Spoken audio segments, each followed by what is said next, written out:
The saddest night of my life for sure was the night before I went to jail.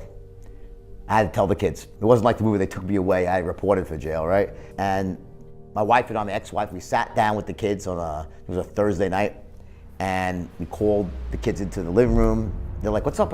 And I started telling my kids, I said, listen, a long time ago, that when I had that big company and I made some mistakes, and I didn't get even, as soon as I started getting even close to it, my daughter starts bursting out, hysterically crying. And my son was very young then. She just starts crying because my daughter's crying, and it's this terrible, like this just gut-wrenching scene where my daughter's like, no, she's all about laughing, and the kids are hugging me, and we're just like, the worst thing you can imagine. I mean, tell your kids that daddy made a mistake, now he's got to go away, And,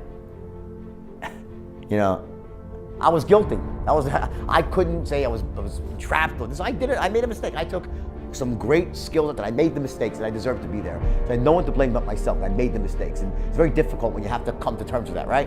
And I think when people watch the movie The Wolf of Wall Street, it's important that they look at that movie and say, you know what? I get it. It's glamorous and it's fun, because I'm not going to deny that it was fun. It was glamorous, yeah.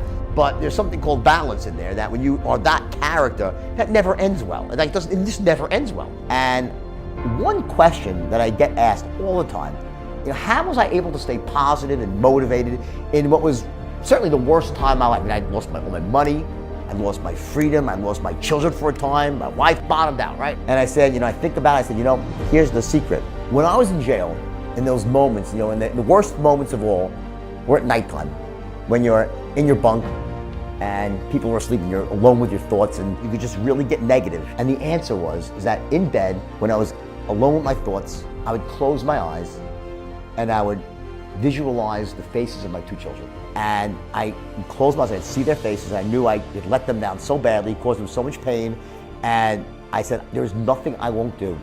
There's no length I won't go to prove to these kids that their dad can do it right, that their dad's gonna come back even better than before.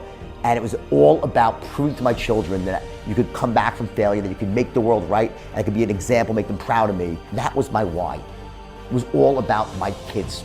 And that's the secret. Your why, it's never about you. People will do crazy things for causes they believe in, but for yourself, you only go so far.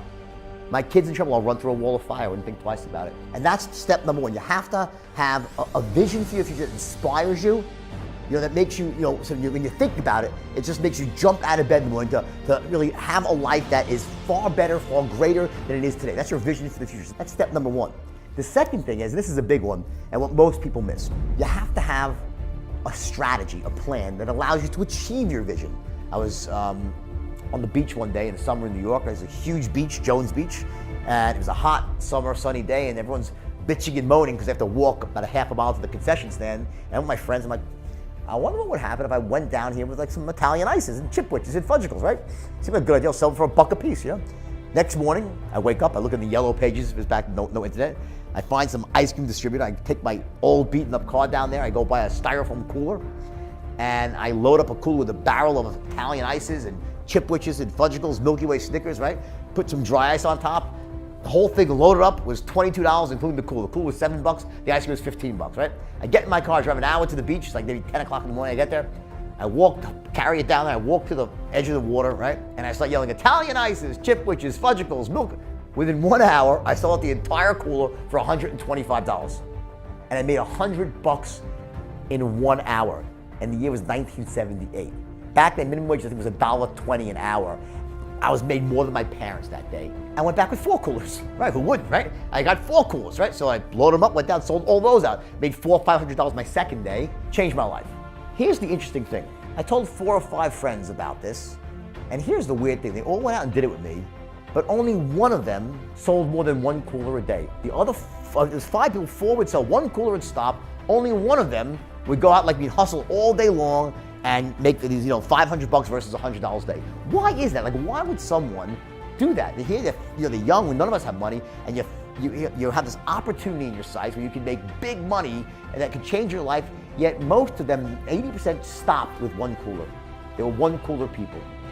Only one of them was a 4 cooler person, right? One of my friends. That comes down to this last element of the sort of what I call the inner game of success. Like, what happens up here between your ears before you ever go out into the world and take action. and that is your standards. Some people, watch how this relates. Some people, they have a really bright vision, a bold vision, this great grand vision, right?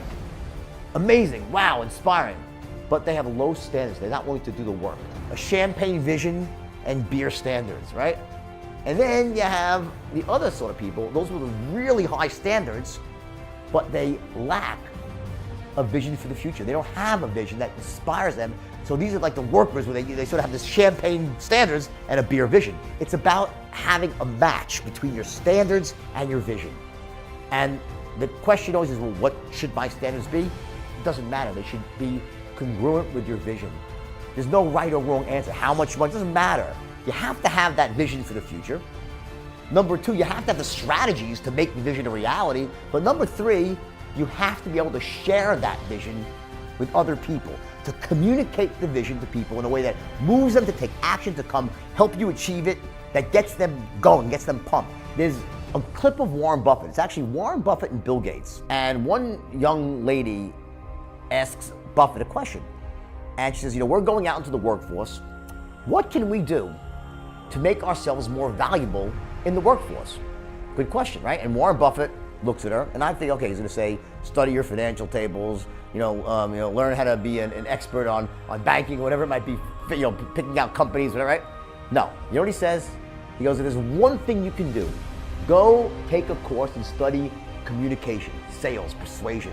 That's what you're going to do, because that's a skill that they don't teach in college. They don't really teach, right? And it's the most crucial skill out there.